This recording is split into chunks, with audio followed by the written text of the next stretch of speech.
This is To See Each Other, where we explore how people are reshaping small-town America and why writing it off as Trump country hurts us all.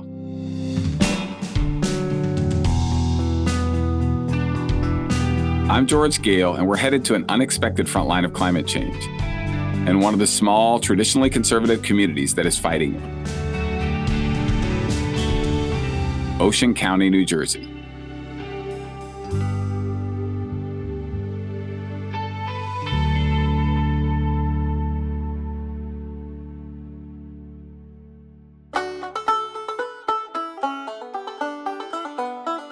If you talk to lifers from the South Jersey Shore, they sound like poets as they talk about their home. Giant pine forests, cranberry bogs, fields of strawberries, raspberries, blueberries, and tomatoes. The perfect Jersey tomato.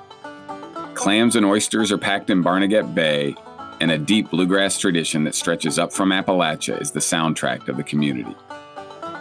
Visit the South Jersey Shore in the mid-1900s and you'll find a paradise for white working-class families.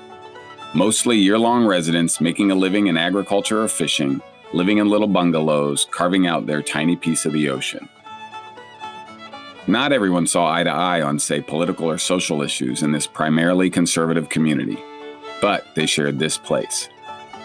It was a kind of working-class dream, even as wealthy second homeowners from the big cities started encroaching on the shoreline. Today, these folks, with their toes in the Atlantic, are at the front line of one of the greatest crises of our time: climate change. New Jersey is one of the fastest warming states with the most climate impacts. Its temperature has climbed 2 degrees Celsius in the past century, double that of the rest of mainland America. With that rising temperature comes record storms, rain, rising sea levels, and flooding. So much flooding. In the fall of 2012, that crisis came in the shape of Hurricane Sandy, which caused nearly $70 billion in damages across the United States. Over the course of 4 days in New Jersey, Sandy wreaked havoc. 37 people were killed, 2 million homes lost power, and 346,000 homes were damaged or destroyed. What's terrifying, of course, is that because of climate change, more Sandys are going to come more frequently, more intensely, and be even more damaging. But not everyone who's affected by climate change necessarily believes in it. Many of those folks were in South Jersey. In these communities, whatever their beliefs, needed immediate relief. We're going to hear some of their stories today, and also think about how disasters can destroy and create community, often at the same time. And in a time where it feels like we're living in one catastrophic disaster after another, we have a lot to learn from these Sandy stories. We're going to hear now from 3 Sandy survivors: Jody Stewart, Allison Arney, and Chuck Griffin, all of whom had their lives upended by the storm. First up, Jody, who was working in the bait and tackle industry when the storm hit. My town, first of all, is Mystic Island, New Jersey. It's a small community of 21,000 people total, just in a small little fishing community, small houses, 1,300 square foot, the original 1960 homes. I've been in this community since 1989 and working in bait and tackle for 25 years. When Superstorm Sandy was barreling up our coast, I thought, what's the worst can happen? A foot of water. We're always getting storm areas. I was like so many people just out there thinking, nothing, And I was preparing my attic, believe it or not, to move into my attic with my husband through the storm. I was fortunate enough, though, the night before the storm came, as I was preparing the upstairs in case we had to go up there, people I vaguely knew called me and said, "Do you have a place to go?" And I said, "No." And they said, "Come to our house." So I packed up, and 3 hours later ended up at these people's homes with my 3 cats, my husband, 2 days worth of clothes, and thought I'd ride the storm out with them. It was a couple miles from my house. I thought, we'll be fine. We'll be home in a day or two. And 3 hours later, we lost electricity and things really started changing. The next morning, I got a picture from one of the neighbors, a picture of my house, and the water was already up to my windows. And the storm hadn't even hit us yet. The eye of the storm had not come over. So I kind of knew at that moment we were in big trouble.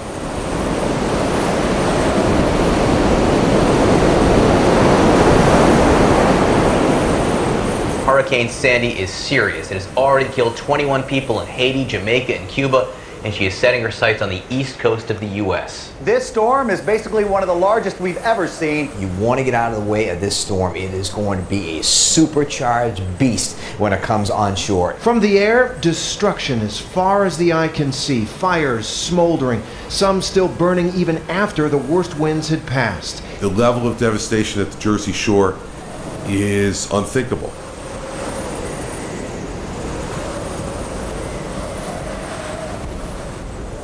I do remember walking down the street and looking at boats that were hanging on electrical wires. I do remember the first smell opening my house. We couldn't do anything but open the door, look at the disaster, and close the door, walk away again. So we didn't even start working on our home probably till 3 days after the storm, is when people showed up at our house and just started helping us take everything we owned and put it on our yard. Anything that got wet had to go, because it wasn't just water that got us, it was black water. So it was contaminated. Raw sewage. There was no way you wanted to keep anything, including a picture that was hanging on your wall, because now it was also infected with mold and anything else that was growing. Of course, the marina I worked in at that time was totally destroyed. Totally destroyed. There was no pathway back for me for employment until the next spring. And I think I didn't go back to work till May. So I was out of work a long time. We basically financially lived off of compassionate people. Allison Arney and her partner were living in Atlantic City in 2012. They had just had a baby girl together, and they were preparing to move from an apartment to a new house right before the storm hit. I think it was just like a false sense of security that even though we were on a barrier island, as long as we were close to the casinos, we would always be like high priority. We were really lucky. Fortunately, we didn't have any damage to any of our belongings. We didn't lose anything. Our new next door neighbor was great, helped us like dry out. Landlord was phenomenal. And we just thought, okay, the storm has hit and now we're going to go into recovery mode. We're pretty much okay. And our neighbors are going to be okay. The appearances were good. Like FEMA was there right from that very first weekend that we were back. They were out canvassing and making sure that people were able to file their claims and get recovery going. And we just didn't know. We didn't know the process, and we didn't know how bad people were struggling. What shifted was our landlord and his wife were phenomenal, but he notified us really nicely that he was going to put the house on the market. He didn't know if the buyer was somebody that was going to rent or not. And we sort of weighed our options. Like, do we wait and see if this new homeowner wants to rent? Are they going to jack up the price? Or are we going to have to, like, within 30 days be out of the house with nowhere to go? So what was supposed to be just a couple of month, maybe separation. I went to my parents with the baby and he went to his with his older daughter. We thought it would be a couple months, and 6 years later, and I mean, it put tremendous strain on the relationship, which led to a breakup, and 6 years later, we're both homesick for Atlantic City, but there really has been no options. When we were getting ready to move from Atlantic City back inland, I just cried that day because I felt like such a failure that I wasn't able to keep a roof over my family's head. And there were a lot of people who felt exactly the same way, or if they didn't get into the REM program or they were being clawbacked, they thought it was because they had done something wrong, even though they had followed every direction they were given by a government official or an agency official. And when we isolate and we feel the shame, what we're not doing is connecting with people who are being impacted in the same way. And then we're not fighting for the changes we need. Because I didn't lose a house in the way that homeowners do, or we weren't immediately displaced as other renters were, I just didn't even put it together that I was a Sandy survivor. It took about a year before I was finally able to say, this disaster impacted my family, and we're still feeling the effects of that. And to this day, my ex will say it's the move that killed us. Chuck Griffin and his wife Roxy were sheltering safely at an evacuation center during the storm, but their own home was nearly ruined. It saw 4 feet of water during Hurricane Sandy, and like so many of their neighbors, they had to figure out what to do and who to trust as they got back on their feet. In like the first 6 months or so after the storm, everybody was just walking around like the zombies. They didn't know the next thing to do. They didn't know the first step to make. Who do I contact? What do I do? Do I build now? Do I wait? Do I tear it down? Do I elevate the existing house? Do I build a new house? People just all questions and no advice. I don't know if it was 6 months or a year went by, and then we started to get rumors about the government in an effort to get us to all elevate our houses so we can survive the next storm. The government was going to give us a $150,000 grant if you elevate your house on pilings. Pretty much when we heard about the grant, we got a builder. He was from up the street, and his kids went through the school system, and he was the coach of the basketball team. He was the greatest guy in the world.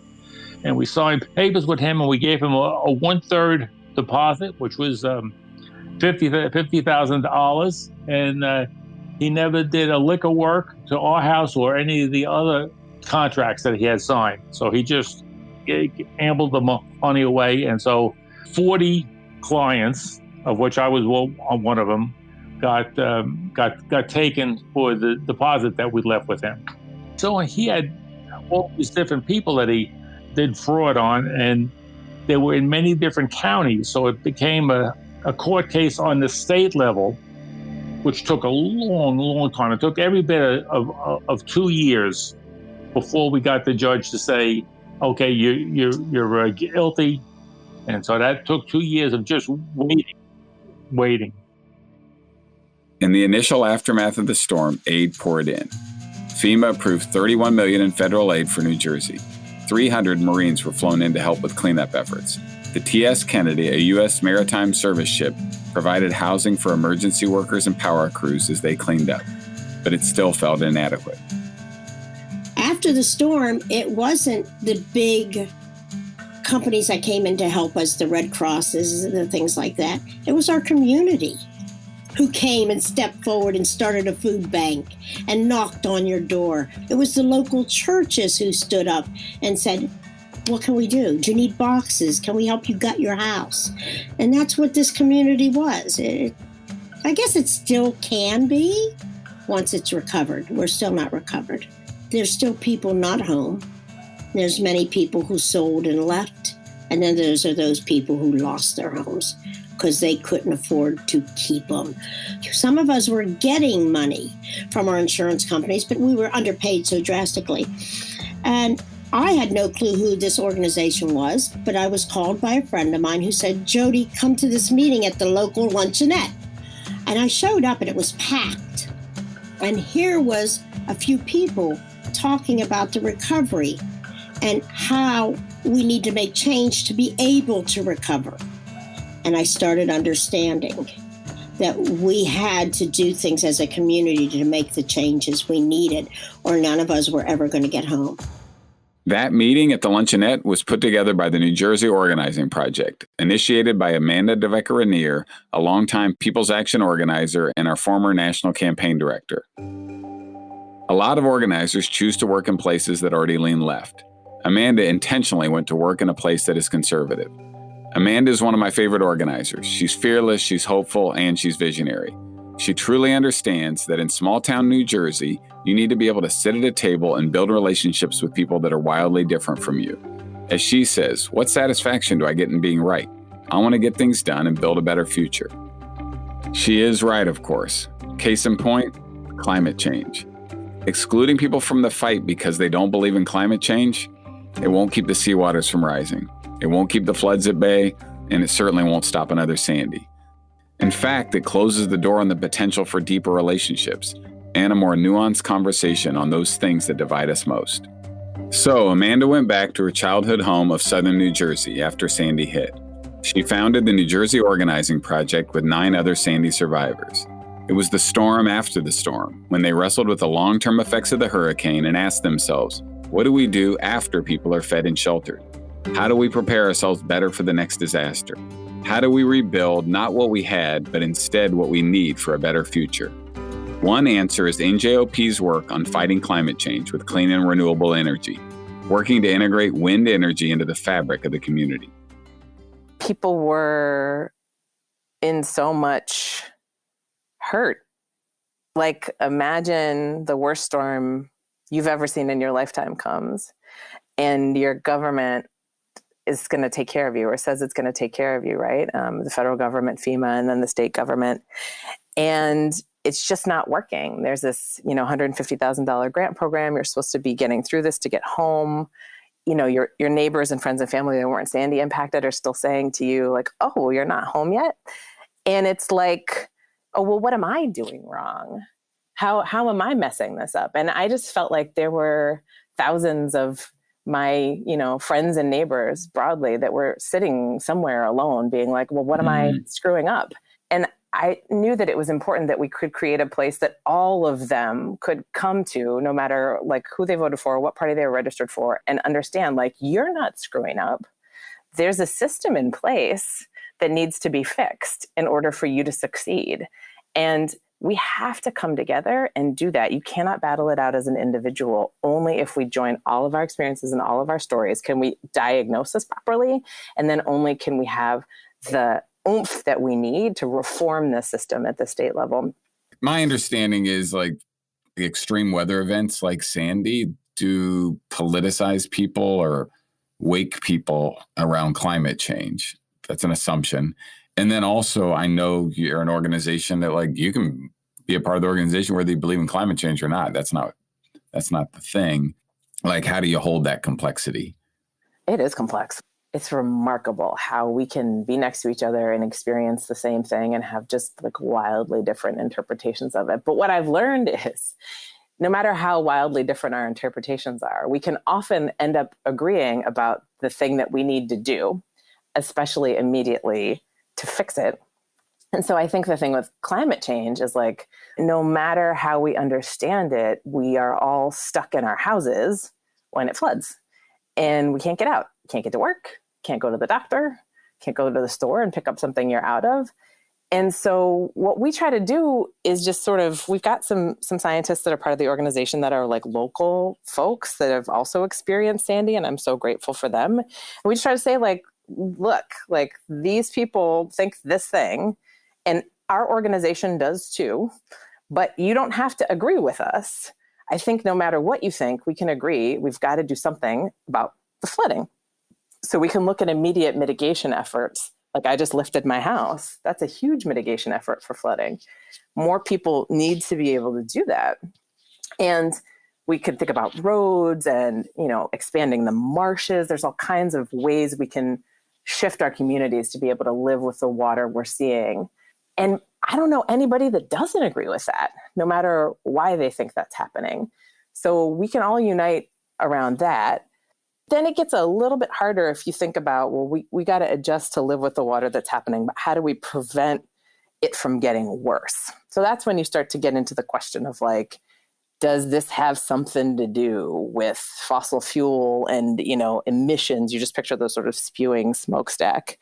And if you think the answer is yes, then that means wanting to shift to other kinds of energy and other ways of fueling things. And again, you come to this decision point where you say, look, we love the idea of New Jersey expanding offshore wind, which is something that our governor was really focused on. And we want to make sure it benefits our communities. And you can work with us on that if you think it's important to have offshore wind because it's related to climate change, or if you think it's important to have offshore wind because you want to see better jobs. Either way, come on in and let's work on this together. I don't know why we think everybody has to agree with us. Like, being right doesn't really matter, but we get so attached to it. What we need to see is changes in our community that make us have better lives. And I don't have to be right about anything to get that. I feel like you all have a unique experience to, bring to the fore right now, and that you've organized in a disaster. and brought people together that maybe wouldn't be together in the context of a disaster. Like, what do you feel like you have to teach as we're in one of the greatest disasters in American history? Stop blaming yourself. Something's going wrong right now. And even if you could do everything exactly right, you are still going to be struggling. And don't let that isolate you from people you care about or other people who might be facing the same problems. This is such a critical time for all of us that are the experts in our own experience. Like what each of us is going through now with COVID makes us an expert in that. We got to bring that together, like share those and create a picture of what's going on, diagnose the problem, and we're going to have to do something about it. Damn, I'm glad Amanda's an organizer. Letting go of that self-blame when disasters strike and honoring our own lived expertise as we navigate through disaster. That's a lesson to take to heart. And those lessons, they're going to be necessary as we stare down another hurricane season, another election season, and further attempts to divide us. We all have something we want to protect, be it our homes, our families, our communities, or our natural landscapes. And for most of us, they're one and the same. The risk of losing the communities of the New Jersey shore due to rising waters isn't hyperbole or a metaphor. It's a reality. But when the community comes together to organize, we can hold on to the hope that we can transform that reality. And maybe even, as you'll hear from Jody, Allison, and Chuck, have the opportunity to transform ourselves. You know, the water is our livelihood and our lives. It's who we are. If you ask my husband tomorrow if he would move anywhere else, he would say no. He has salt water in his blood. This is what keeps him alive. So it's our life.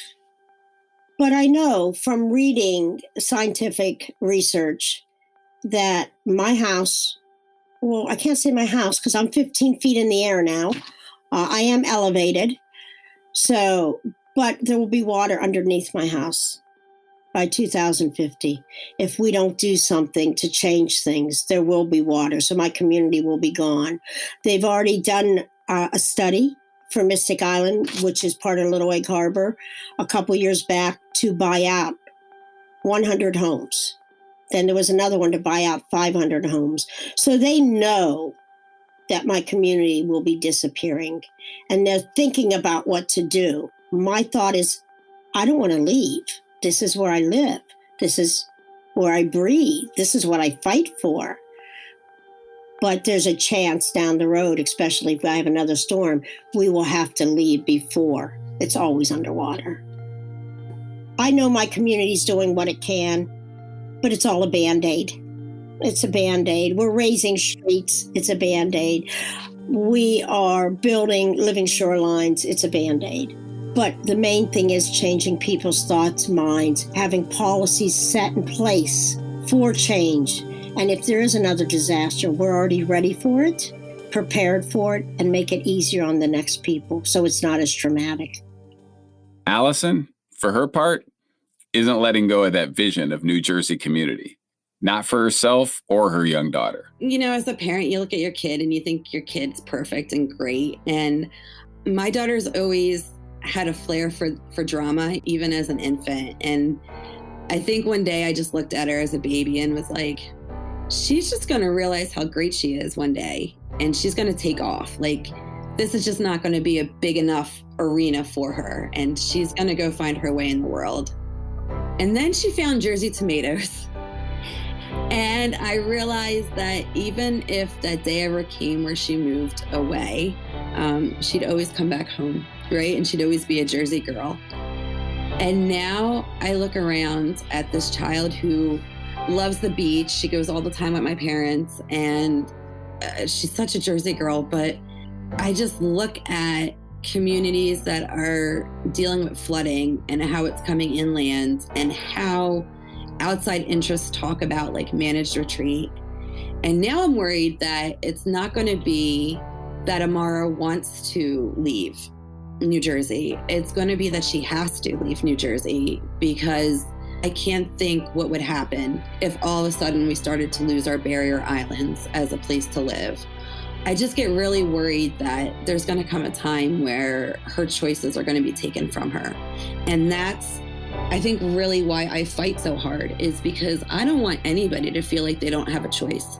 You know, if you want to leave because you feel like that's what's secure for your family, that should be your choice.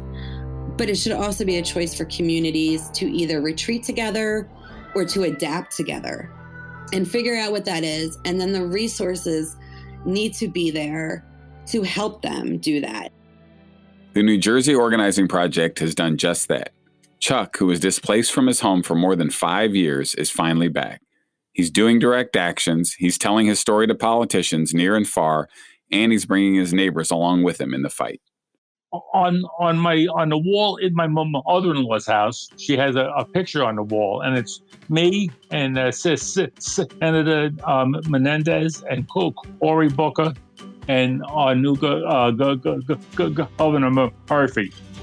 And she has that hanging on the wall, and it's like amazing. Like I never knew a politician in my life. You know, here I am with these guys, and I had met with them many times and told them what was on my mind, and I had learned how to do it in a nice way. And then one of the most inspirational things we did is we spent 3 days in Trenton, across from the State House. We set up a big wall that had all of our pictures and newspaper articles and whatnot on it, and we slept on the sidewalk, and we marched back and forth all day, and we answered questions, anybody who had them, and the politicians came in and out of the State House and came over to say hi. And I said, boy, this is, getting stuff done is neat.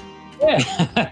So I liked it, and also I was helping me, and I was helping everyone else. It was so nice if I was at someplace and you saw somebody that was down in the dumps about ever since the storm, they haven't been able to get themselves back.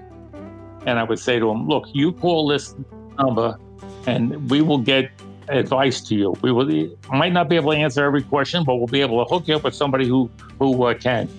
And that was good. Being active in this thing, I've either gotten other people to become active in it also, or I've answered questions to people. So a lot of people know, hey, you can ask Chuck this. And we had an open house meeting at this house. So everybody came here to my house and met me and heard my story. And you give out a lot of advice, and it's nice. So that whole being involved part, I never would have thought that would be me, but it is me, and it's good.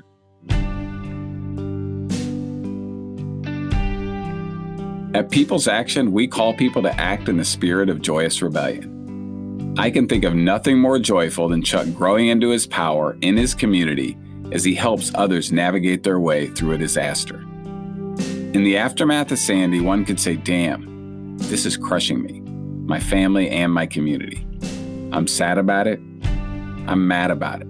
And it's not my fault that I'm in this situation. But much of what we are taught is that every single bad thing that happens to us is our fault. It's an impossible standard to hold ourselves to. And the shame that comes with that can be as personally devastating as the disaster itself. It certainly can keep us from recovering. As Amanda points out, it actually isolates us. And that separation hurts on so many levels, not least of all in our rebuilding efforts. We live in a period of crises. Last winter, I read Jill Lepore's These Truths, an incredible history of what became the United States. And reading a 750-page account of the U.S., you see periods of relative stability alternating with periods of extended crises, one after the other, often lasting decades. In that cycle, like it or not, apparently it's our turn to live in a period of upheaval. One of the gravest upheavals, climate change, it's a relentless disaster. It will wreak havoc on entire regions, countries, and continents, which will need to be rebuilt and reorganized. While we do all we can to prevent that decimation from happening, we also have to learn from the rebuilding and recovery that we do. We must think about the storm after the storm. The health and economic effects of a climate event, yes, but also the storms of all of our ongoing crises. the long-term stress of living with coronavirus, the impacts of police brutality on Black bodies and on our collective souls, and even the toxicity of this election season. They all have the potential to make us give up on each other. But I do feel hope in our reimagining of the future. I feel hope seeing people on the South Jersey Shore come together to rebuild after a disaster, even when they don't agree on the cause of that disaster. And I feel hope in the place we'll travel next, a rural county in North Carolina, creating an identity outside of its history of white supremacy and elevating groundbreaking voices to lead the community from within. For more incredible stories of strength and transformation and how you can learn more about the New Jersey Organizing Project, head to our website, peoplesaction.org/podcast. Thanks for listening. To See Each Other is produced by People's Action and the Mashup Americans. It is executive produced by Amy S. Choi and Rebecca Lair. Our senior producer is Sarah Pellegrini. Our development producer is Melissa Lowe, and our production manager is Shelby Sandlin. To See Each Other is sound designed by Pedro Rafael Rosado, original music by the Tang Brothers.